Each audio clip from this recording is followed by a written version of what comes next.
जब पत्नी ने पति के हाथ के बने खाने की तारीफ की। ग्रामीण बैंक में मैनेजर की पोस्टिंग होने के बाद पहली बार राजेश किराए के नए घर में शिफ्ट हुए थे, पर आज ही सीढ़ियों से फिसलने के कारण प्रिया के पैरों में जबरदस्त मोच आ गई थी। डॉक्टर ने घर पर आकर पट्टियां तो बांध दी थी, साथ ही साथ सख्त हिदायत दे दी कि चलना फिरना बिल्कुल मना है।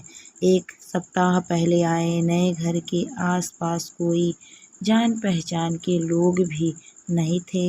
ये तो बहुत अच्छी बात रही कि पिछले कुछ दिनों में प्रिया ने किचन के साथ साथ पूरे घर को व्यवस्थित कर दिया था।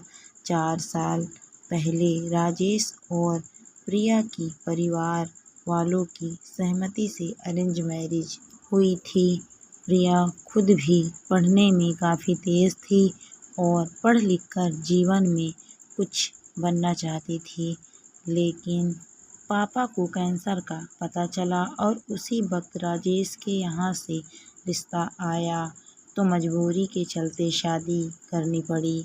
शादी के बाद प्रिया पूरी तरह से ससुराल वालों की खुशियों के लिए खुद को न्यौछावर कर दी। वो पूरी तरह से आदर्श बहू बन गई। ससुराल में सब उसकी तारीफ करते नहीं थकते थे। उसके व्यवहार, कार्यकुशलता से सभी प्रभावित थे। कुछ ही दिनों में उसने अपने ससुराल की काया बदल कर रख दी थी। पहले हर चीज़ जैसे तैसे होती थी, अब हर चीज़ साफ सुथरी और व्यवस्थित रखने लगी। खाना भी वो बड़े जतन से बनाती थी। हर लोग उसके बनाए लजीज खाने की खूब तारीफ करते, सिवाय उसके पति राजेश के। राजेश को जरा भी खाने में नमक कम या ज़्यादा लगता या मसाला कम होता तो वो एक और खाना खाकर छोड़ देता था। परसों खीर में थोड़ी चीनी कम क्या हुई? प्रिया के लाख मिन्नतों के बाद भी उसने खाने को दोबारा हाथ तक नहीं लगाया। सबसे ज़्यादा राजेश को मटर पनीर पसंद थी। कुछ दिनों पहले जब मटर पनीर बनी और मटर थोड़ी गल गई तो भी राजेश ने खाना नहीं खाया, जबकि घर के सभी सदस्यों ने खूब मज़े से खाए। प्रिया के लाख मिन्नत करने और मनाने के बाद भी राजेश खाना नहीं खाता था, और राजेश जब भूखा सो जाता तो प्रिया भी भूखी सो जाती थी। महीने में कई बार ऐसा होता था। अब पहली बार राजेश नौकरी के लिए घर से दूर आया था। प्रिया को पलंग पर अच्छे से सुलाकर राजेश आज जिंदगी में पहली बार खाना बनाने के ख्याल से घुसा। किचन में हर चीज़ प्रिया ने व्यवस्थित रखा था।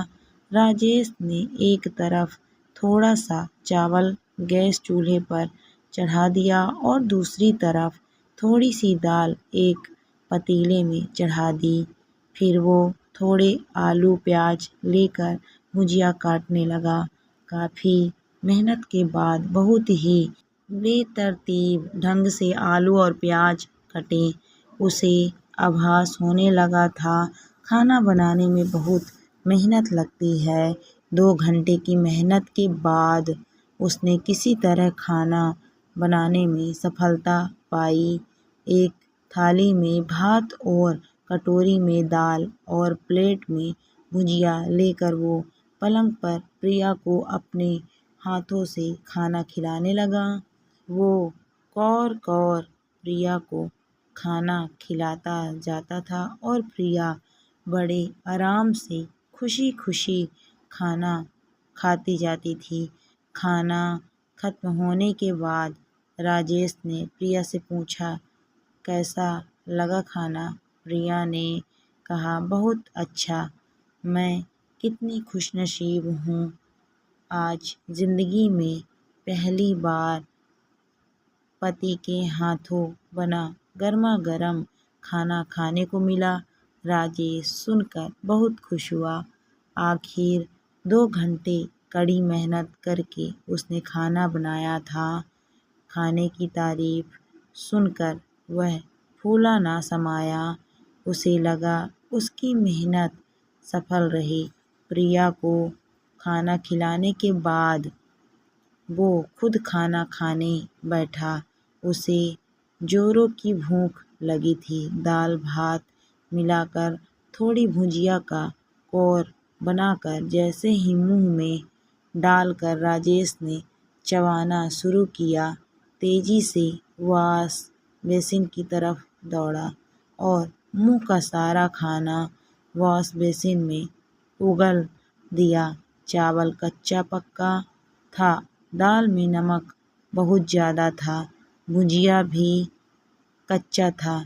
ऐसा घटिया खाना प्रिया ने बिना कोई शिकायत के खा लिया, सिर्फ इसीलिए कि मैंने इतनी मेहनत से बनाया था। छोटी छोटी बात पर पिछले सारे खाना न खाने वाले वक्त की उसे याद आने लगी। उसके दोनों आँखों में आंसू निकल पड़े। अपने बनाए जिस जिस खाने को वो एक कौर भी ना खा सका, प्रिया ने बिना कुछ कहे पूरे खाने को खा लिया। राजेश प्रिया के सामने सर झुकाए हाथ जोड़े धीरे से बोला, पिछले 4 सालों में कई बार खाना ना खाकर मैंने तुम्हारा जो अपमान किया, आज खाना खाकर तुमने मेरा कितना बड़ा सम्मान किया। मुझे माफ़ कर दो। प्रिया ने मुस्कुराते हुए कहा, दूध गर्म कर चूड़ा के साथ आज खा लीजिए। 1-2 दिनों में मैं ठीक हो जाऊंगी, फिर आपको कभी शिकायत का मौका नहीं मिलेगा। इसके बाद कोई भी ऐसा वक्त नहीं आया जब प्रिया का बनाया खाना राजेश ने खुशी खुशी ना खाया हो। एक बार खाना बनाने में लगी मेहनत ने राजेश को पत्नी का सम्मान करना सिखा गया था।